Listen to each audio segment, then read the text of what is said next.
This is something every driver dreads. You hit the brakes and the pedal sinks to the floor. Let's find out why and what you can do about it.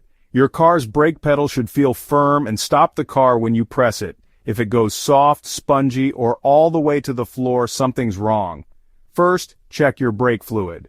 Low or leaking fluid is the most common cause.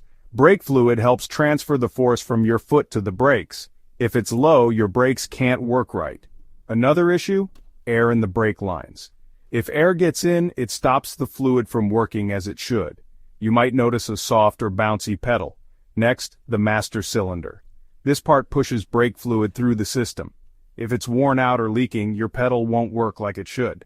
You could also have worn brake pads or a broken brake line. These mean your brakes can't grip the wheels and stop your car. So what should you do? If your pedal suddenly feels wrong, safely pull over and call for help. Don't try to drive with faulty brakes. To prevent problems, check your brake fluid often and get regular brake checks. If you notice anything strange, get it fixed right away. Brakes keep you safe. Don't ignore the warning signs.